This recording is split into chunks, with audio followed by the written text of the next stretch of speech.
Сәлеметсіздер ме, құрметті оқушылар? 5-те 35-ші есеп көбейтуді орындаңдар.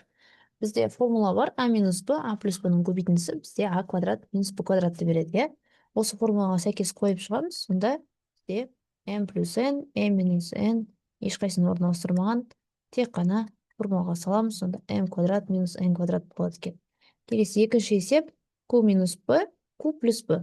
Тағы да формулаға сәйкес келіп тұр, иә? Сонда Q квадрат минус b квадрат болады екен. Үшінші есеп c минус d, d плюс c болып тұр. Мына жерде қарасаңыздар, екінші көбейткішінің орны ауысып тұр екен, иә? Онда біз оның орнын ауыстыруға болады. c минус d, c плюс d деп. Міндетті түрде қосылғыштың орнын ауыстыру керек. Себебі қосылғыштардың орнын ауыстырғанымен қосындының мәні өзгермейді, иә? Енді формулаға сәйкес c квадрат минус d квадрат деп жазамыз. Төртінші есеп А минус С, С плюс А болып тұр. Тағы да орын ауысып кеткен, иә? Мына жерде бірінші А тұр, ал екіншісінде С тұр. Енді міндетті түрде қосылғыштардың орнын ауыстырамыз. Сонда А минус С, А плюс С қалдырып өзгерткен соң, формулаға сәйкес А квадрат минус С квадрат болады екен. Бесінші есеп X плюс Y, Y минус X. Минус таңбасында бізде Y бірінші тұр екен. Сондықтан біз мына қосылғыштада y-ті бірінші қою үшін орнын ауыстырамыз. Y плюс x қалдырып. Y минус x. Енді формулаға сәйкес y квадрат минус x квадрат болады. Алтыншы есеп бізде мына жерде y минус 5, y плюс 5. Ештеңе өзгермеген. Демек формула бойынша y квадрат минус 5-тің квадраты. 5-тің квадратын әрі қарай өрнектейміз, ол 25-ке тең. Осы бізде есеп шығады екен. Жетінші есеп x плюс 2, 2 минус x. Минустың тұсында 2 бірінші тұр. Демек, мына қосылғыштың тұсында да 2 бірінші қоямыз. Сонда 2 плюс x, 2 минус x. Ол бізде 2-нің квадраты минус x-тің квадраты деген сөз. Ал 2-нің квадраты бізде 4-ке тең. Осылай есепті аяқтайды екенбіз. 8-ші есеп 1 минус а, 1 плюс а. Барлығы өз орнында тұр, иә? Демек, 1-нің квадраты минус а-ның квадраты деп жазамыз. Ал 1-дің квадраты бізде 1-ге тең. Демек, квадрат деген таңбасын алып тастауға болады. 1 минус а квадрат болады екен. Келесі 9-шы есеп n минус 2m, n плюс 2m. Барлығы өз орнында тұр, иә? Демек, n квадрат минус 2m-нің квадраты. Қараңыздар, мына жерде квадратты жазған кезде жақшаны міндетті түрде қолданасыздар. Неге? Себебі мына жерде b-нің квадраты, то есть 2m-нің квадраты деген осылай қалдырсаңыздар, ол квадрат тек қана m дәрежесіне ғана m санына ғана қатысты болып қалады бұл дәреже. Сондықтан толығымен квадраттау үшін біз жақшаға алып квадраттаймыз. Сонда 4m квадрат болады мына жерде. n квадрат минус 4m квадрат. Егер де сіздер мына жерде n квадрат минус 2m квадрат деген жауап қалдырсаңыздар, бұл жауап қате болады. Жақсы, келесі 10-шы есеп 2x минус 3y, 2x плюс 3y, иә? Ешқайсының орнына ауыспаған, тек қана квадрат жазамыз. 2x-тің квадраты минус 3y-тің квадраты. Міндетті түрде жақшаға алып квадраттаймыз. Және осы квадрат дәреже екеуіне де қатысты болады. 2-нің квадраты 4, x квадрат минус 3-тің квадраты 9, y-тің квадраты 9y квадрат, иә? Жақсы, 11-ші есеп 8а плюс 9b, 9b минус 8а. Минустың тұсында 9b бірінші тұр. Демек, мына жерде де қосылғыштардың орнына ауыстырайық бірінші. 9b плюс 8а, 9b минус 8а. Енді квадраттаймыз, иә? 9b-нің квадраты минус 8а-нің квадраты. 9b-нің квадраты 81b квадрат минус 64а квадрат болады. Соңғы 12-ші есеп 5x плюс 3y, мына жерде 3y минус 5x. Такс, мына жерде бізде 3y бірінші тұр, демек, қосылғыштардың орнын ауыстырамыз, иә? 3y плюс 5x, мына жерде 3y минус 5x. Сонда 3y-ті квадраттаймыз, минус 5x-ті квадраттаймыз формулаға сәйкес. Ол бізде 9y квадрат минус 25x квадрат болады екен. Келесі есеп 5-те 36 есеп. Бірінші көбейтуді орындаңдар дейді. Тағы да m минус 3, m плюс 3. Мына формулаға сәйкес m квадрат минус 3-тің квадраты. Ары қарай шығарамыз, ол 9 болады екен. Екіншісі c минус 7, c плюс 7. Сонда c квадрат минус 7-нің квадраты, ал 7-нің квадраты бізде 49-ға тең. Үшінші есеп 4 плюс 5a, мынау жер 5a минус 4. Орын ауысып кеткен екен, тағы да. Азайғыштың тұсында бізде 5a бірінші тұр, демек қосылғыштарында орын ауыстырайық сәйкес. 5a плюс 4, 5a минус 4. Сонда 5a-ның квадраты минус 4-тің квадраты. Ол бізде 25a квадрат минус 16. Төртінші есеп. 7x минус 2, 7x плюс 2. Ешқайсының орны ауыспаған, демек формулаға бірден сала саламыз. 7x-ның квадраты минус 2-нің квадраты. Ол бізде 7x-ның квадраты 49, x квадрат минус 4 болады екен. Бесінші. 8b плюс 5a. Екінші жақшада 5a минус 8b. Азайтудың тұсында 5a бірінші тұр. Демек қосылғыштардың орнын ауыстырайық. 5a бірінші тұратындай. 5a плюс 8b. Екінші жақшада 5a минус 8b. Сонда 5a-ның квадраты минус 8b-ның квадраты. 25a квадрат минус 64b квадрат. Алтыншы есеп. 10π минус 6q, 10π плюс 6q. Мына жерде ештеңе ауыспаған, демек 10π-дің квадраты азайтылған 6q-дің квадраты. Сонда 10-ның квадраты 100, 6-ның квадраты 36 болады екен. Келесі есеп көпмүше түрінде жазыңдар дейді. Так, бірінші есепте минус c плюс d, c плюс d дейді. Жақсы. Мына жерде қарасақ, мына минус c плюс d дегенді біз орнын ауыстырып жазсақ ше. Бірінші ана плюс d-ны қойып, одан кейін минус c-ны қойсақ, негізі ештеңе өзгермейді. Енді анау d-ның алдындағы плюстан басын жазбай қоюға болады. Мына екеуінің орнын ауыстырдық. Бірінші d-ны қойдық, плюс d-ны қойдық, одан кейін минус c-ны қойдық. Так, мына плюсты алып тастасақ болады. Келесі көбейткіш бізде c плюс d. Қараңыздар, енді бізде минустың тұсында d бірінші тұр ғой. Демек, мына жерде де қосылғыштардың орнын ауыстырып, d-ны бірінші қойып тастайық. d плюс c қылдырып. Сонда d квадрат минус c квадрат. Осы формулаға сәйкес болады екен.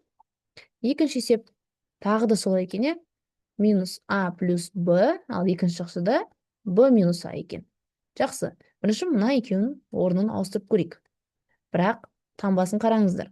Бірінші бізде плюс b минус a, мына екеуінің орнын ауыстырғанда. Бірақ мына b-ның алдындағы плюсті бірінші тұрғандықтан жазып керек емес, таңбасы ол әрқашан плюс екенін біз олай көрсетпейміз, b минус a. Так, мынау не көреді бізге? b минус a екі рет өз-өзіне көбейтіліп тұр. Бұл дегеніміз b минус a-ның квадраты. Демек, қысқаша көбейту формуласын ең бірінші формуласы, минуспен болған кезде қалай болатын еді? b квадрат минус 2 еселенген ab, немесе b-ны a-ға көбейтеміз, плюс a квадрат. Сонда қалай болады? a квадрат минус 2ab плюс b квадрат деген сөз. Үшінші есеп. Минус x минус y, x минус y. Так, мына екеуінің орнын ауыстырғанымен, қазір мынау минус y, минус x болып барады. Ол бізге ештеңе бермейді, ешқандай бір ұтыс беріп тұрған жоқ. Демек, біз минусты жақшаның сыртына шығарайық. Орнын ауыстырмаймыз, минусты орта көбейткіш ретінде жақшаның сыртына шығарсақ, қарама-қарсы таңбаға өзгереді. Мына минус x плюс x болады, минус y плюс y болады. Екінші жақшаны көшіріп жасайық. Сонда қараңыздар. Мына минусты жазайын. Мына формулаға сәйкес a квадрат минус b квадратқа келіп тұр, x квадрат минус y квадрат. Енді мына минустан құтылу үшін, мына жерде таңба тоже минус болса, онда Бұл екеуінің орнын ауыстыра салсақ жеткілікті. Y квадрат минус X квадрат болады.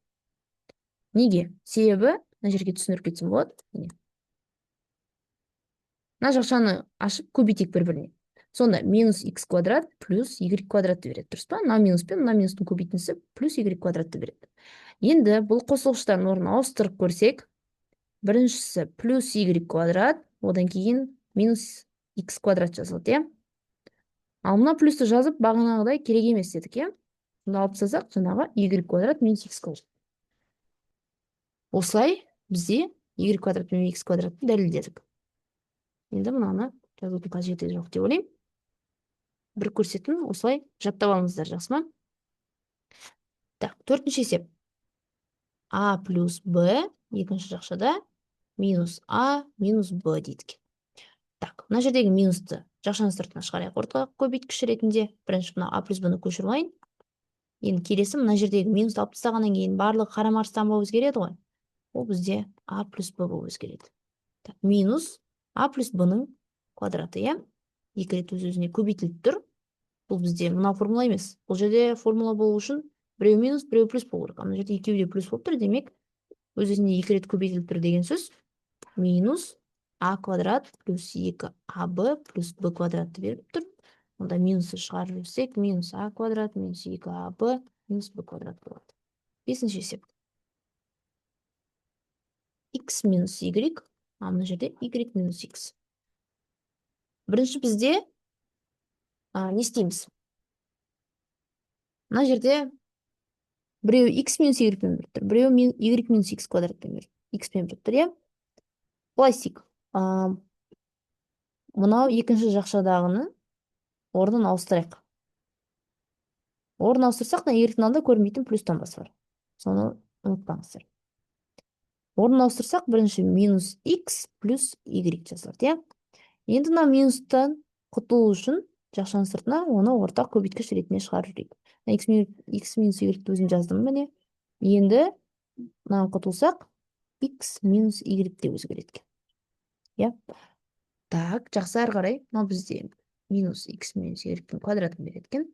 Ол бізде X квадрат минус 2XY плюс Y квадрат. Сонда минус X квадрат плюс 2XY минус Y квадрат береді. Алтыншы есеп. Минус А минус Б минус А минус Б. Қараңыздар, мына екеуі қайталанып тұр, бір-біріне көбейтіп тұр, иә? Минус А минус Б-ның квадраты дейік. Енді мына минусты жақшаның сыртына шығарайық. А плюс Б болып өзгереді. Сол оның общий квадраты. Дұрыс па? Иә. Енді мына минус квадратталса, минусты өз-өзіне екі рет көбейту дегеніміз плюсті береді. Демек, мына минус жойылып кетті деген сөз. А плюс Б-ның квадраты деген ғана қалды.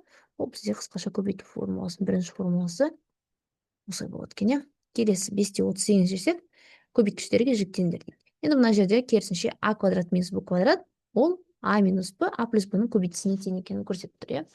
Біріншісінен бастайық. X квадрат минус Y квадратты біз көбейткішке жіктесек, бірінші жақшаға біз X минус Y деп жазамыз, екінші жақшаға X плюс Y деп жазамыз. Дәл мына формуладағыдай, бірақ әріптерін өзгертіп тастадық, иә? Екінші есеп. M квадрат минус N квадрат, ол бізде M минус N, M плюс N деген сөз. Үшіншісі. C квадрат минус 25. Енді ойланайық. 25 деген қандай санның квадраты? Ол әрине 5-дің квадраты. Демек, C квадрат минус B квадрат деп 5-дің квадраты деп жазыламыз. Одан кейін C минус 5, C плюс 5 деп екі жақшаға жіктейді екенбіз. Төртінші есеп. А квадрат минус 1 дейді. 1 деген өз 1-дің квадраты деген сөз. Демек, А квадрат минус, А минус 1, А плюс 1 деп жіктеп жазады екенбіз. Бесінші есеп. 25 минус А квадрат. Жаңа ғана айттық, 25 деген 5 санның квадраты. Сонда 5 минус А, 5 плюс А деп жазамыз. Алтыншы есеп. 49 минус Б квадрат. 49 деген 7-ның квадраты. Сонда 7 минус Б, 7 плюс Б деп жіктеп жазады екенбіз. Жетінші есеп. 100 минус Б квадрат. 100 дегеніміз ол 10-ның квадраты. Болды. Мына сәйкес а квадрат минус б квадратқа келтіріп алдық. Енді екі жақ жағы жіктеп жазамыз. 10 минус б, 10 плюс б деп. 8-ші есеп. Қарайық. М квадрат минус 400. Жақсы. Мына жердегі 400 деген ол 20-ның квадраты. Я? М квадрат минус 20-ның квадраты. Сонда М минус 20, М плюс 20 болады екен. 9. Б квадрат минус 0,104. 0,104 дегеніміз, ол 0,2-ның квадраты. Сонда Б минус 0,2, Б плюс 0,2 болады екен. 10-ші есеп. 1,121 минус х квадрат. 1,121 деген ол 1,1-дің квадраты негізі. Соған сәйкес жазамыз. 1,1 минус х, 1,1 плюс х. Мына дәрежелерін жазбайсыздар уже. Жіктеп жазған кезде. Екі жақ жағы жіктегенде, мына квадраттарды жазбай кетесіздер. 11-ші есеп. N квадрат минус 9-дан 4. 9-дан 4 деген қандай бөлшектің квадраты? Ол 3-тен 2-ның квадраты, я. Жақшаны ұмытпаңыздар. Мына жерде негізі жақша керек емес. Бұл өйткені ондық бөлшекке. Ал жай бөлшекке жақша міндетті түрде керек. Сонда n минус 3-тен 2, n плюс 3-тен 2. Соңғы 12-ші есеп. 64-тен 25 минус b квадрат. 64-тен 25 деген қандай сандардың квадраты? Ол әрине 8-ден 5-тің квадраты. Демек, 8-ден 5 минус b, 8-ден 5 плюс b болады екен. Жақсы, келесі есеп, 5-те 39-ші есеп, көбейткіштерге жіктеңдер. Тағы да осы формула, Біріншісі, 9а квадрат минус 25b квадрат дейді. 9а квадрат деген қандай өрнектің квадраты? Ол әрине 3а-ның квадраты, Минус 5b-ның квадраты. Енді формулаға сәйкес жазамыз. Екі жақшаға жіктеп жазамыз. Бірінші жақшада 3а минус 5b, екінші жақшада 3а плюс 5b болады екен. Екіншісі 4c квадрат минус 49d квадрат. 4c квадрат деген 2c-ның квадраты, 49d квадрат дегеніміз 7d-ның квадраты. Бірінші жақшада 2c минус 7d, екінші жақшада 2c плюс 7d деп жіктеп жазады екенбіз. Үшінші есеп. Минус 81 плюс 25m квадрат. Қараңыздар, мына жерде тағы да орнын ауыстырайық, Сонда плюс 25m квадрат бірінші жазылады, плюсын жазбаймыз алдындағы. Ал одан кейін минус 81 жазылады. Енді мынау формула сәйкес келіп тұр, 25m квадрат деген ол 5m-ның квадраты, 81 деген 9-ның квадраты. Осылай ыңғайластырып алған соң формулаға сала саламыз. Сонда бірінші жақшада 5m минус 9 болады, екінші жақшада 5m плюс 9 болады екен. Төртінші есеп. Х квадрат, y квадрат минус 0,104. Х квадрат, y квадрат деген ол x, y-тің квадраты деген сөз, Х квадрат бөлінеді, беріледі, y-ға квадрат бөлек беріледі. 0,104 деген 0,2-ның квадраты деген сөз. Сонда x, y минус 0,2, екінші жақшада x, y плюс 0,2 болады. Бесінші есеп. 0,116 минус x квадрат. 0,116 деген 0,4-тің квадраты деген сөз. Сонда формулаға сәйкес 0,14 минус x, 0,14 плюс x. Алтыншы есеп. 144 минус 49n квадрат. 144 дегеніміз 12-ның квадраты, 49n квадрат деген 7n-ның квадраты, Сонда 12 минус 7n, 12 плюс 7n болады екен. Жетінші есеп. А квадрат, Б квадрат минус С квадрат. А квадрат, Б квадрат деген ол АБ-ның квадраты, Сонда АБ минус С, АБ плюс С болады екен. Сегізінші есеп.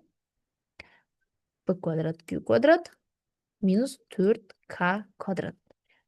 Б квадрат, Q квадрат дегеніміз ол PQ-дің квадраты минус 4К квадрат дегеніміз 2К-ның квадраты, Сонда PQ минус 2К, PQ PQ плюс 2К. Осымен бізде А деңгейінің жарты есебі аяқталды. Егер видеоны лайк басыңыздар, пікір қалдырыңыздар, каналға тіркелуді ұмытпаңыздар. Сіздермен болған Дильназ Төлегенқызы. Сау болыңыздар.